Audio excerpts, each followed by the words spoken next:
August 1944, northern France. The road from Saint-Lô to Avranches is a blur of motion and dust.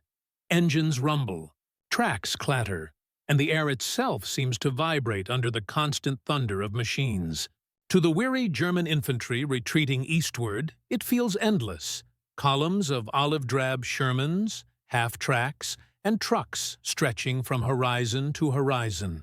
Every rise in the road reveals another convoy, another wave of armor rolling forward.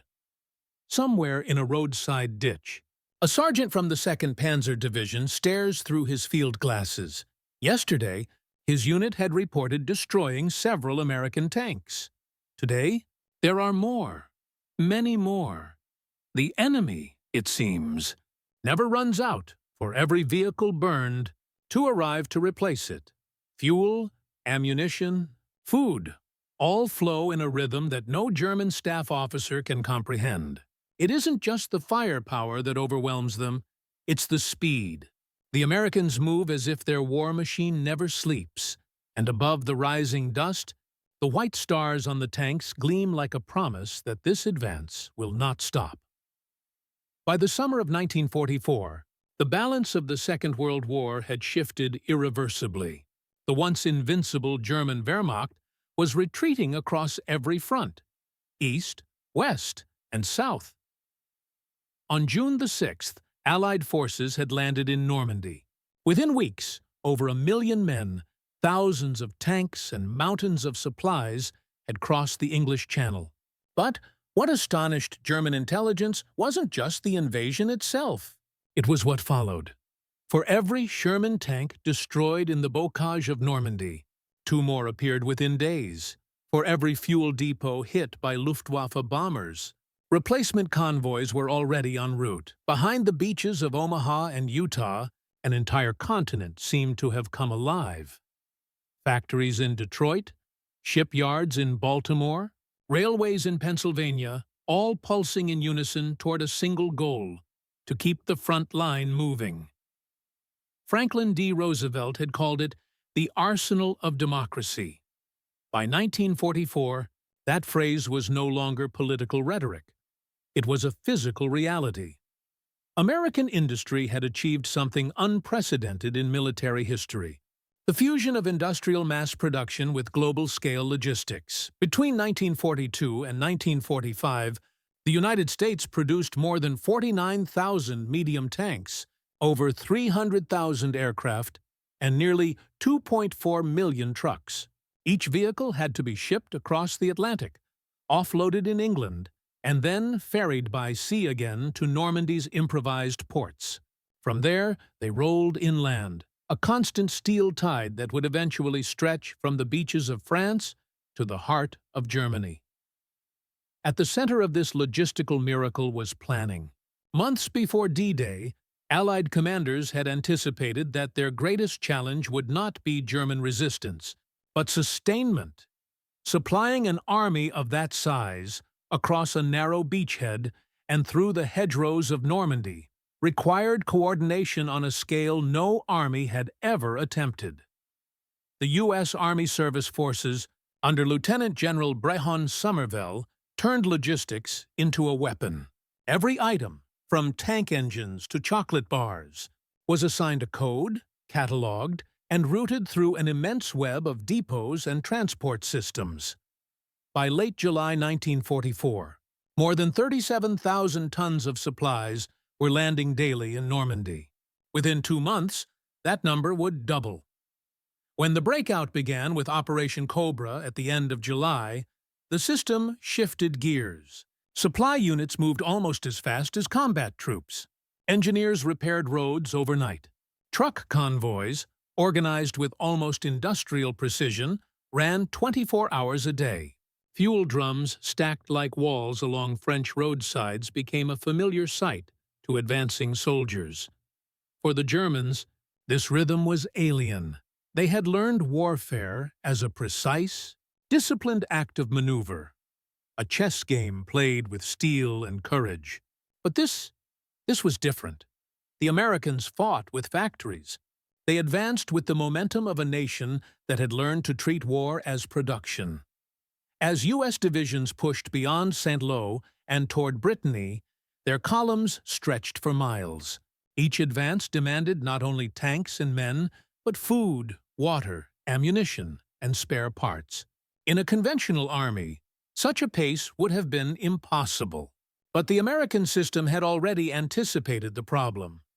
Every movement forward was backed by an invisible machine of logistics, a chain reaching all the way back to New York. This was warfare redefined, not by heroism alone, but by the mathematics of efficiency.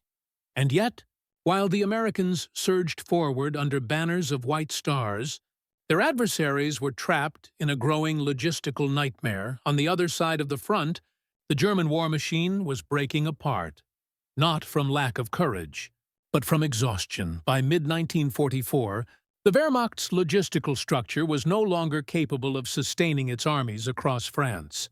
Every component that once defined German operational brilliance, speed, coordination, precision, was now crippled by shortage and chaos. Years of Allied bombing had devastated Germany's industrial heartland. Rail lines lay in twisted ruin. Bridges were shattered. Oil refineries reduced to rubble. Between May and August 1944 alone, the Allied strategic air forces dropped over 150,000 tons of bombs on German transportation targets. The result was paralysis.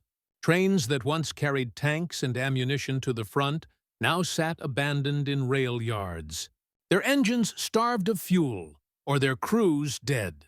The Wehrmacht's supply network, once admired for its efficiency during the Blitzkrieg campaigns, had always relied on rail.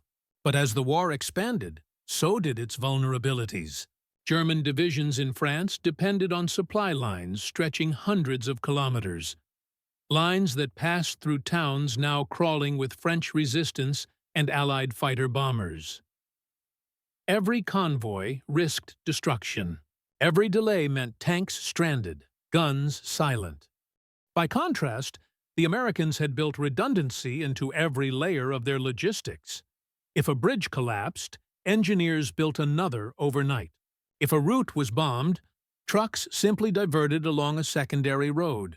The U.S. Army didn't depend on a single system. It built overlapping ones.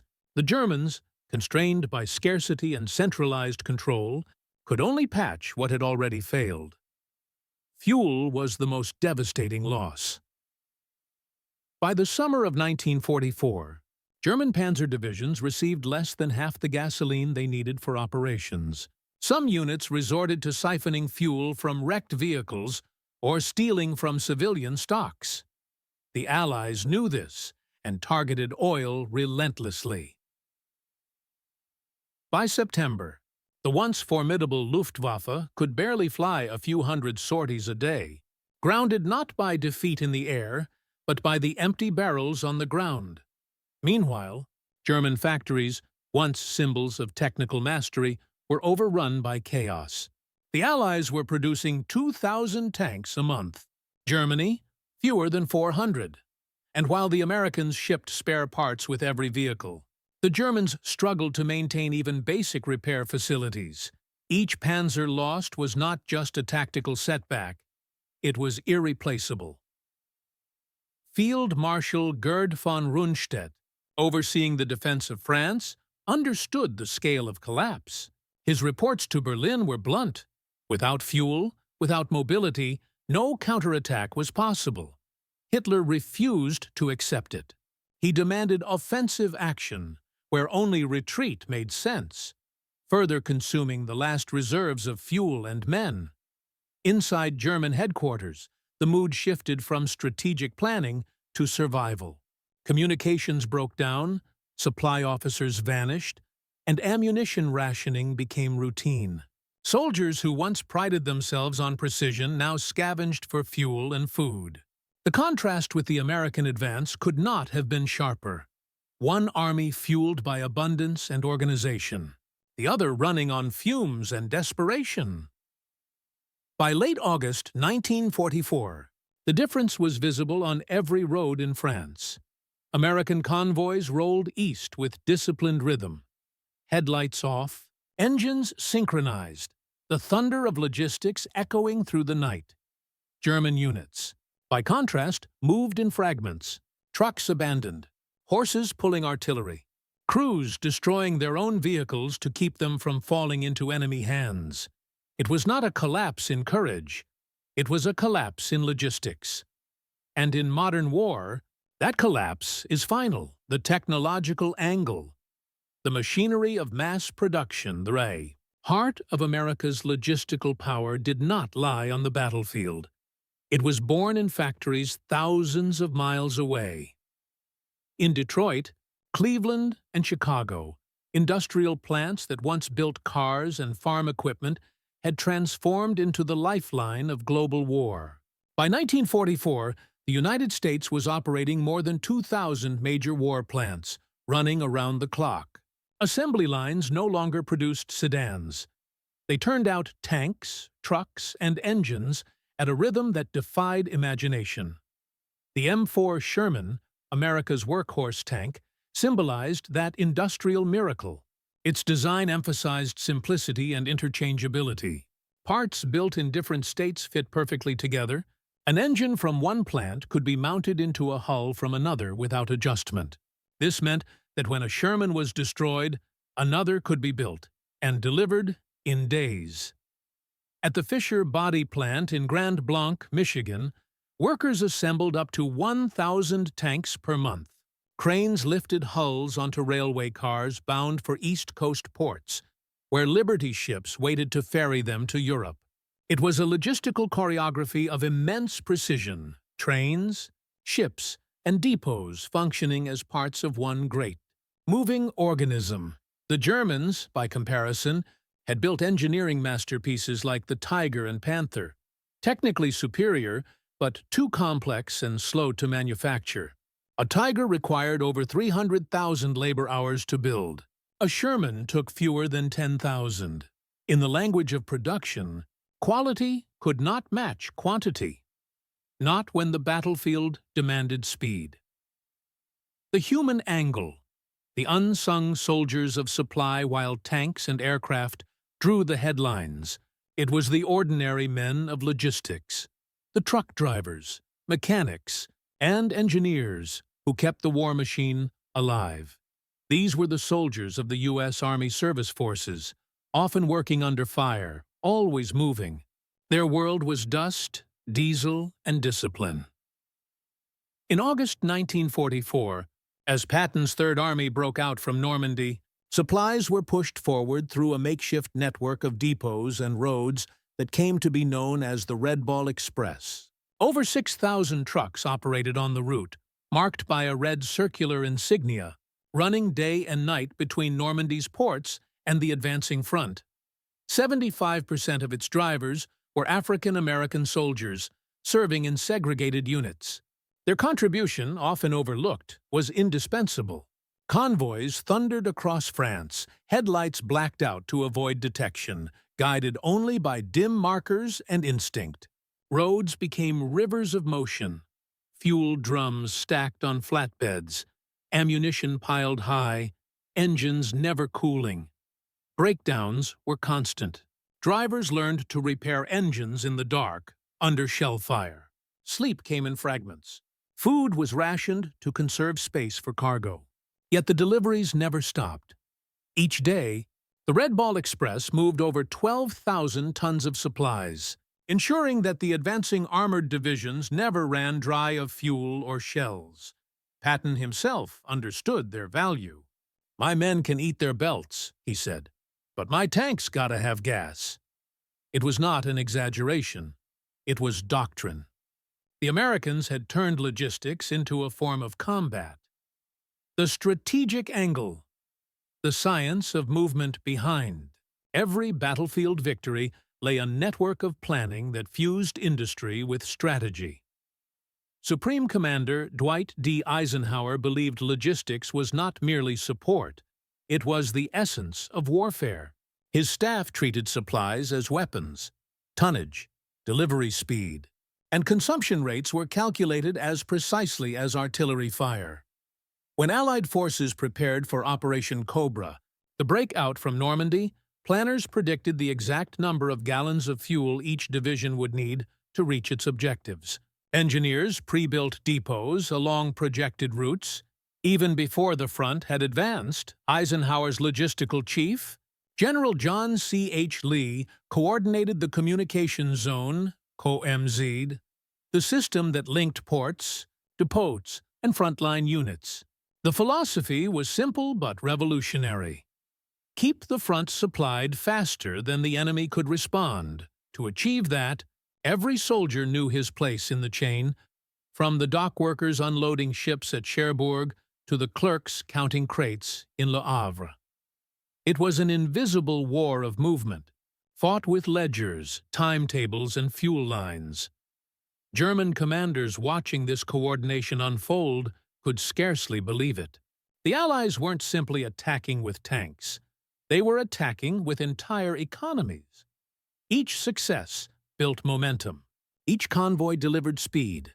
And that speed was lethal because in modern warfare, the side that moves faster wins. The enemy's perspective. The view from the retreat for the soldiers of the Wehrmacht.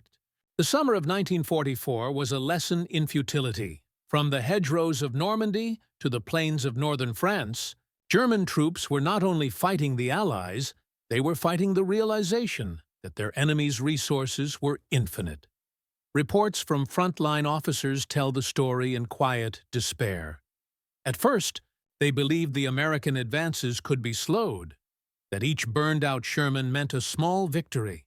But within days, new tanks appeared, their paint still fresh, their engines untouched by dust.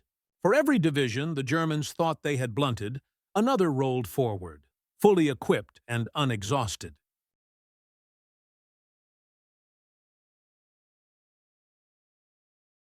A captured German diary from August 1944 recorded, "They come in waves, endless waves. We destroy 10, 20, 30 machines, but there are always more. It is not a war against soldiers now. It is a war against a factory." By then, the Luftwaffe could no longer provide reconnaissance to assess Allied strength. Communications between field headquarters were severed, leaving officers to guess how large the American buildup truly was. Rumors spread like wildfire. Some claimed the Americans had an infinite reserve of tanks. Others believed entire divisions were being rebuilt overnight. It wasn't entirely wrong. American supply ships arrived in Normandy daily, unloading thousands of tons of materiel.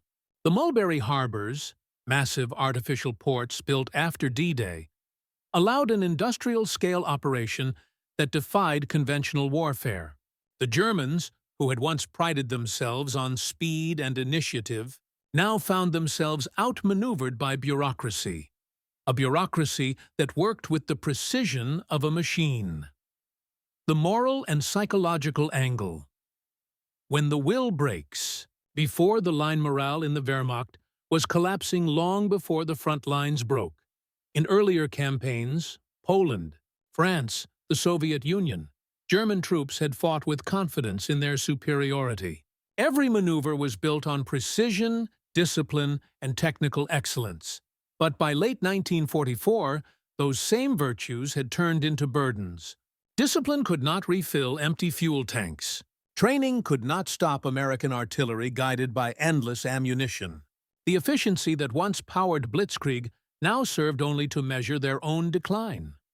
Soldiers began to understand that this was a new kind of enemy, one that fought not only with courage, but with capacity. American logistics had created the illusion of invincibility. Each defeat seemed preordained, each counterattack swallowed by the relentless arrival of new units. Prisoner interrogations revealed a pattern of disbelief. One German lieutenant captured near Chartres remarked, "We thought you would stop. Everyone must stop eventually. But you did not. You came again and again and again." This was the psychological dimension of logistics, not only supplying one's own troops, but breaking the will of the enemy by denying them the sense of balance.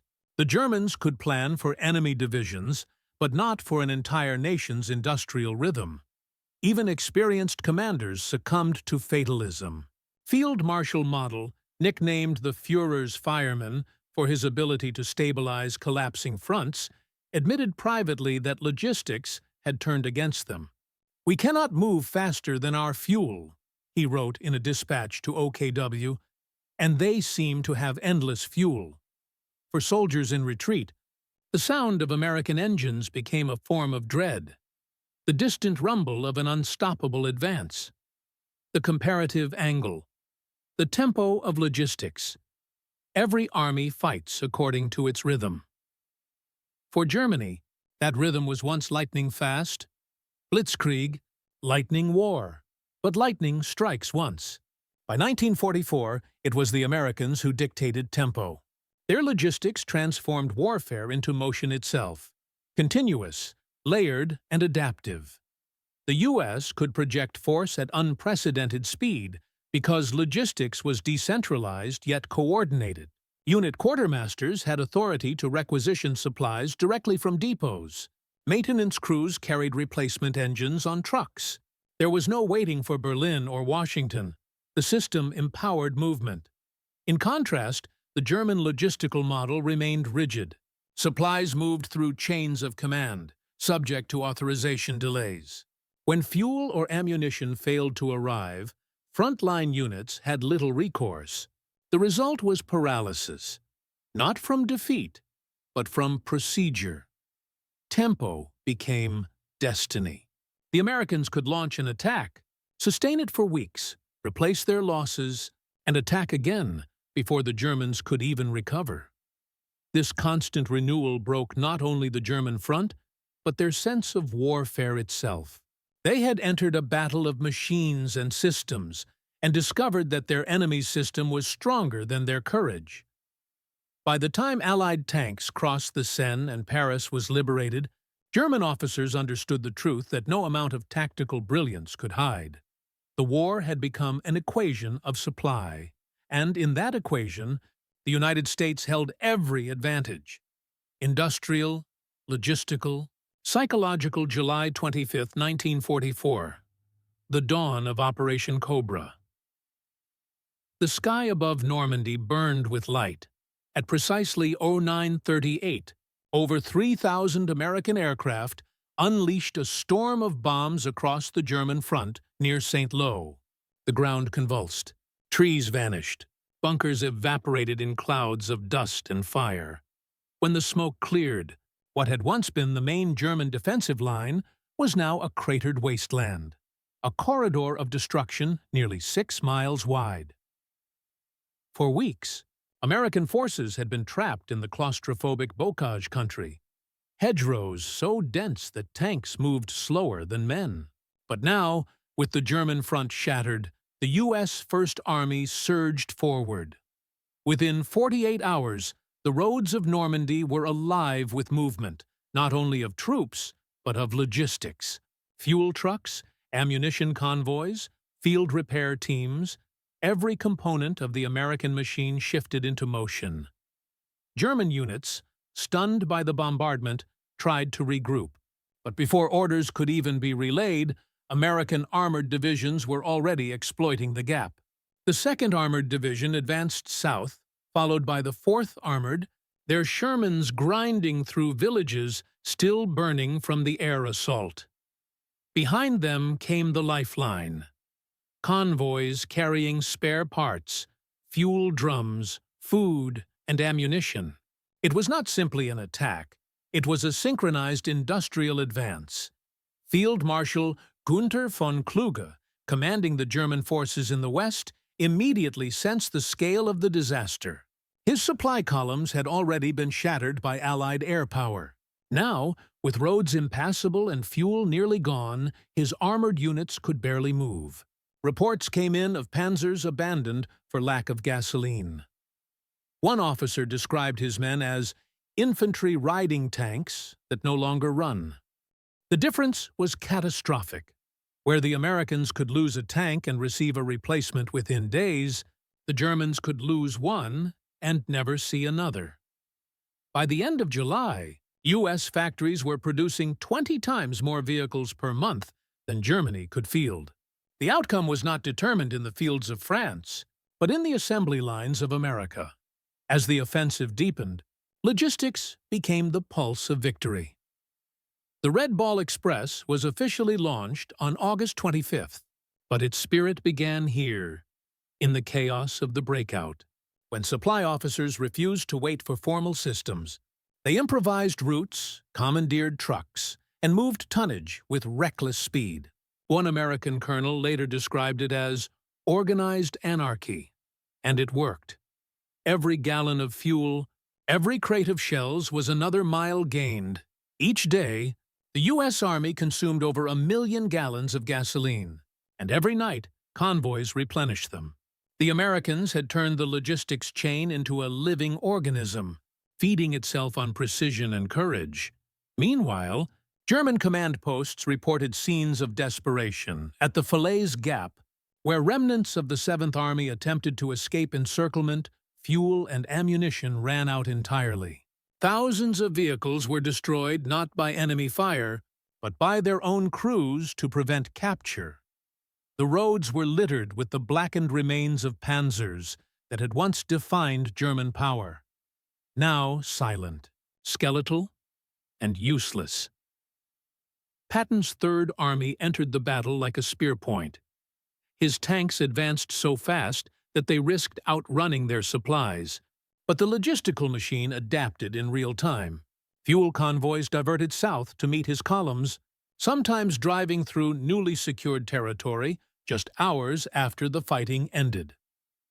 One logistics officer wrote in his report, "We are no longer following the battle. We are part of it." The collapse of the German front was not dramatic. It was mechanical. Each day, another town fell.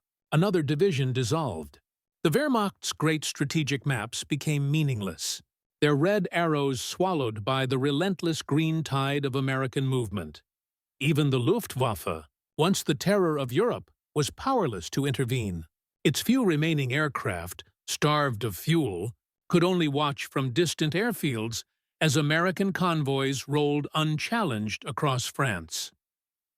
By the first week of August, the scale of defeat became undeniable. German soldiers spoke not of fighting, but of escaping. Officers radioed Berlin for reinforcements that no longer existed, and across the front, a single realization spread through the ranks. They were not retreating from men, but from an entire system that could not be stopped. The thunder of engines, the flash of white stars, the endless arrival of new machines. This was the new face of warfare, and it was about to break the German army completely.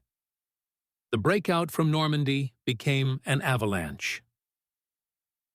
By early August 1944, the German front west of Paris no longer existed. Only fragments of armies trying to flee the relentless American advance.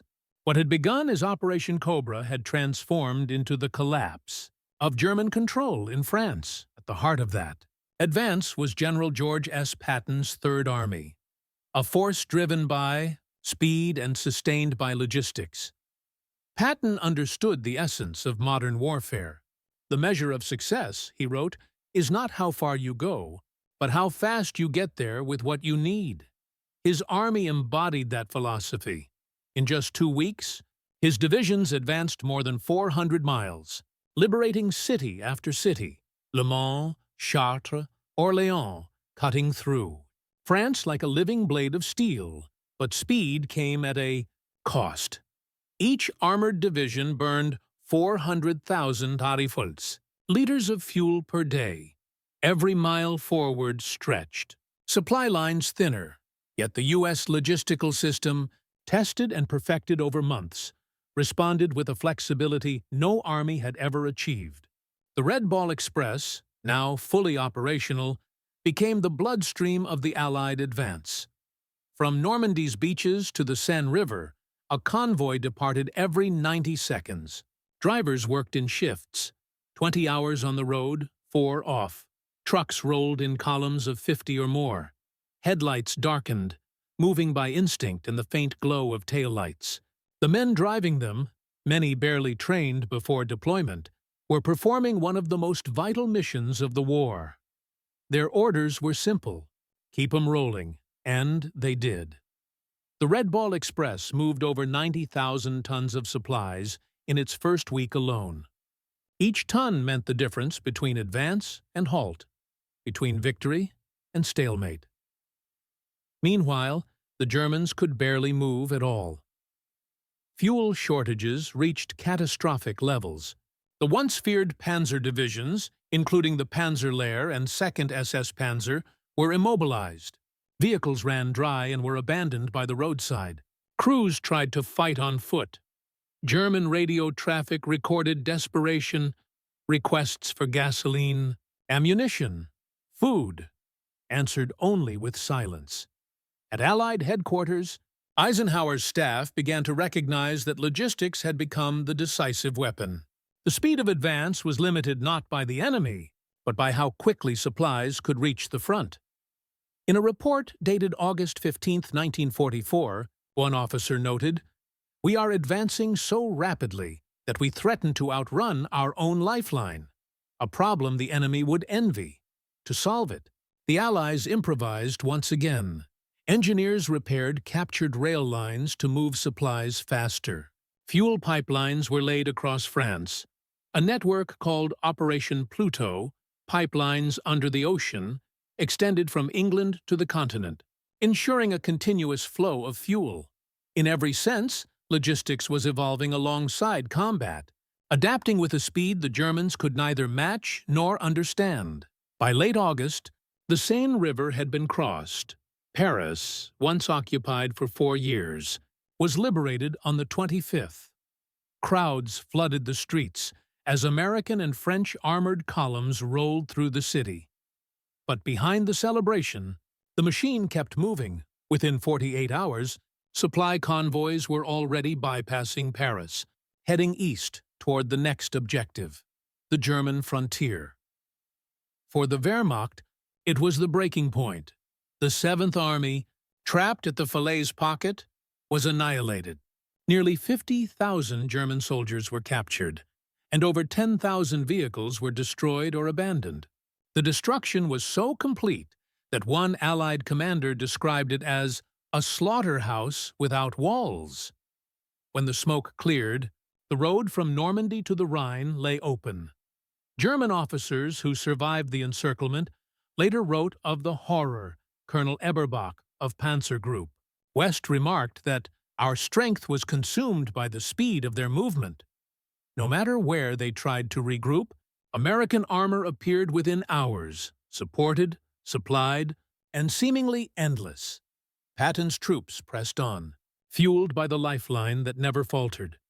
In one remarkable instance, an armored column advanced 70 miles in a single day, a feat impossible without the constant flow of fuel and ammunition behind it. Even when roads were jammed or destroyed, the convoys rerouted, never stopping, never yielding to chaos. The Germans had fought a war of tactics. The Americans had turned it into a war of logistics. And in that transformation lay the turning point of the Western Front. By early September, the Allied armies stood on the borders of Belgium and Luxembourg. The speed of the advance stunned even Eisenhower's planners. What had been expected to take months had taken mere weeks. In Berlin, disbelief turned to dread. The Wehrmacht had been outproduced, outsupplied, and now outpaced. The vast industrial machine of the United States had achieved what no strategy alone could: momentum. That momentum would carry the Allies all the way to the gates of Germany.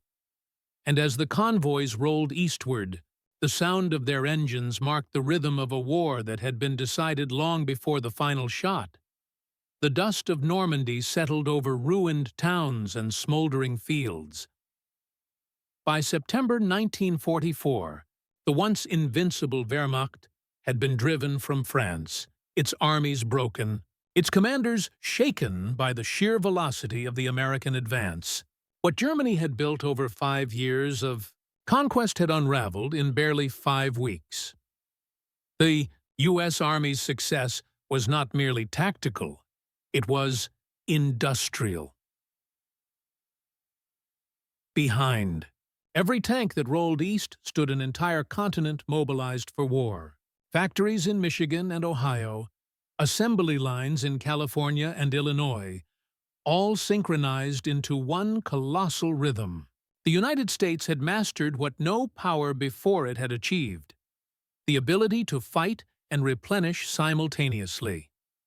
In the span of a single month, the U.S. Army delivered nearly 10,000 replacement tanks and armored vehicles to European ports. Many came directly from the assembly lines of Chrysler's Detroit arsenal, where a new Sherman was completed every 38 minutes. Ships loaded with armor and ammunition crossed the Atlantic in endless convoys. On arrival, vehicles were refitted, refueled, and sent straight to the front, often within 72 hours of docking. To the German officers retreating toward the Rhine, this seemed unreal. Intelligence reports described destroyed American tanks reappearing in combat days later. They believed the Allies had endless reserves hidden somewhere beyond the horizon, a mechanical tide that could never be stopped. In truth, it was organization. The U.S. Army's Ordnance and Transportation Corps had built a logistical chain so vast it rivaled national economies. Every division had maintenance battalions trained to rebuild engines, replace tracks, and return vehicles to action within hours. Recovery units pulled damaged tanks from battlefields, repaired them on site, and sent them back with new crews. The statistics told the story. By the autumn of 1944, over 95% of U.S. armored vehicles disabled in combat were repaired and returned to duty. The German figure seldom exceeded 40%. For every Panzer lost, the replacement might take weeks, if it came at all. For every Sherman lost, another waited on a ship or was already en route through France. Meanwhile, the Red Ball Express continued to thunder eastward. Though its original mission had been to supply the breakout from Normandy, it expanded into a permanent artery, carrying not just fuel and ammunition, but spare engines, treads, and field rations. The convoys averaged 5,000 tons of cargo per day, an unprecedented scale in military history. German reports intercepted by Allied intelligence revealed the psychological toll. Officers wrote of exhaustion and disbelief. Their supplies seem infinite. Even when we destroy them, more appear within days. At high command, the German General Staff tried to explain the disaster. Some blamed Allied air superiority, others poor coordination. Yet behind every analysis was the same unavoidable truth. Germany could no longer fight a war of movement. Its forces were chained to dwindling resources. The Americans were not. In liberated France, evidence of that imbalance was everywhere. Rows of American vehicles stretched for miles along highways, tanks, half-tracks, trucks, jeeps, each freshly painted, each waiting for orders. Fuel dumps glistened in the sunlight, guarded by engineers who built depots as large as towns. It was as if a new industrial landscape had risen from the ruins of war. Even Allied soldiers noticed the contrast. A U.S. sergeant recalled in his diary, "The Germans fight hard, but they fight hungry. We fight full. Every hot meal, every clean uniform, every gallon of gasoline came from that invisible machine behind them. The logistics, system that had conquered distance itself, but success brought new challenges. The heat speed of the American advance had created its own strain. Supply routes now stretched over 400 miles from the beaches of Normandy to the German border.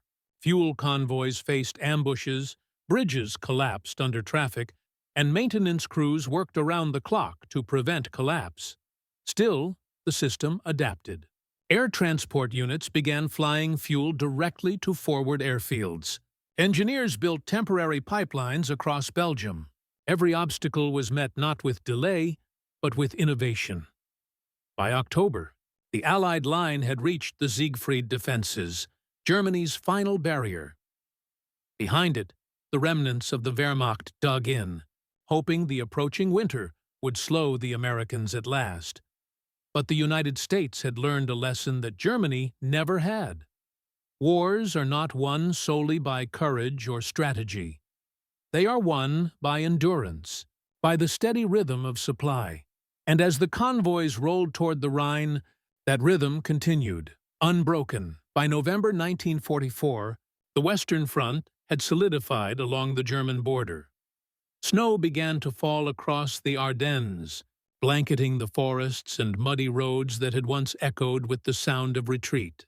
The Wehrmacht was battered, but not yet finished.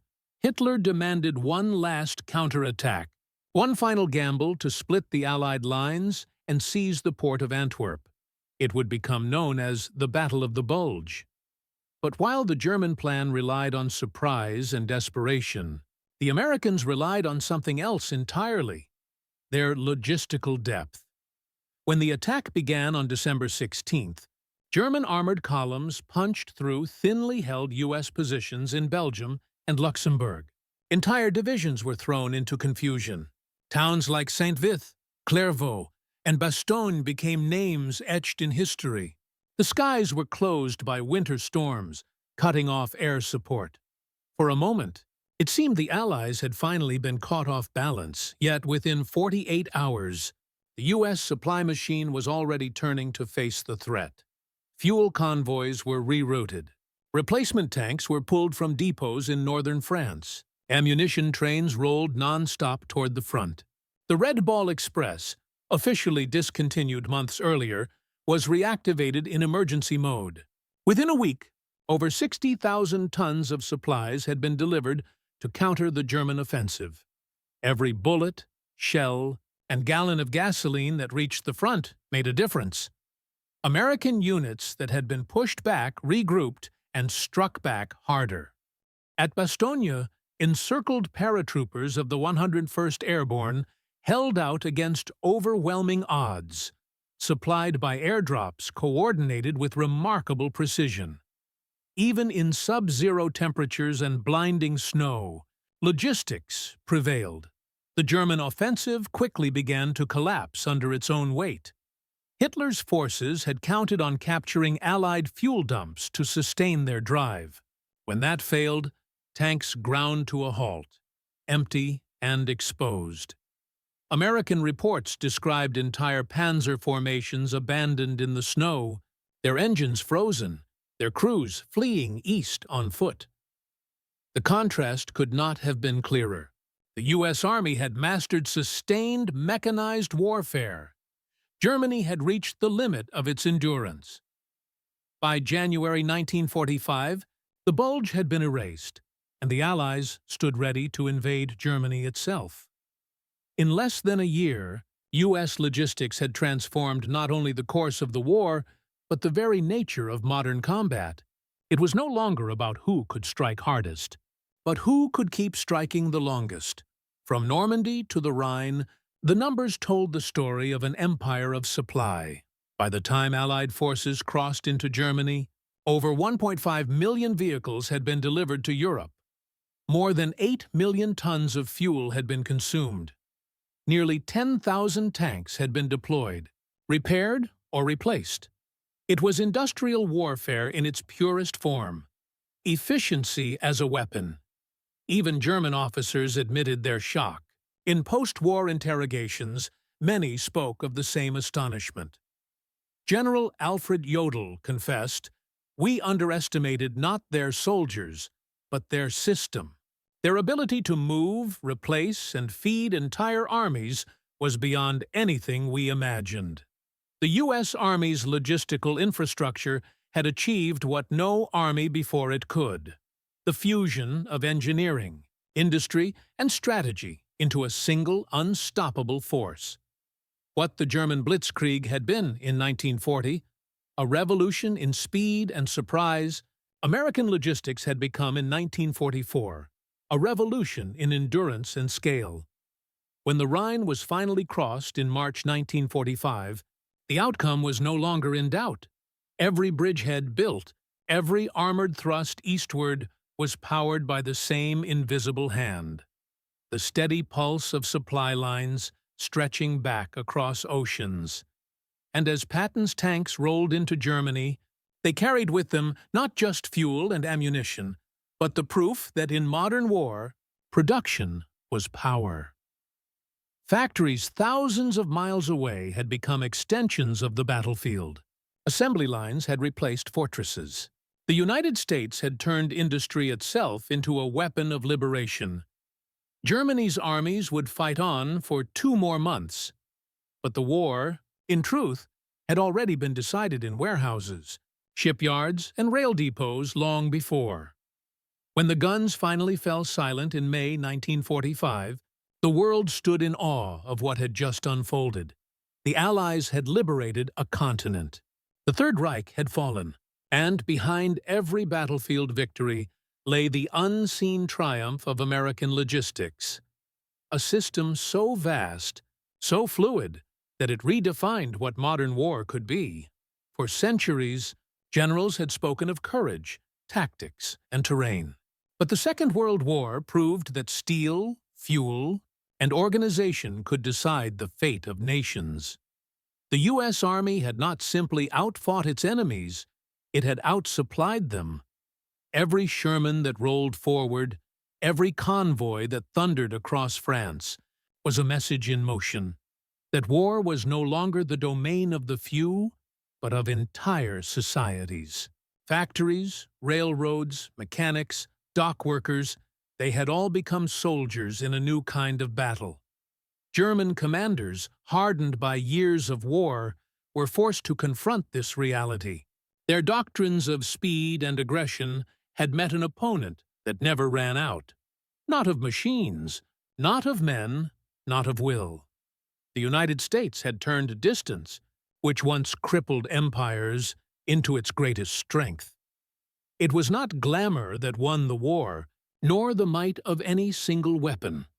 It was the rhythm of supply, steady, disciplined, relentless.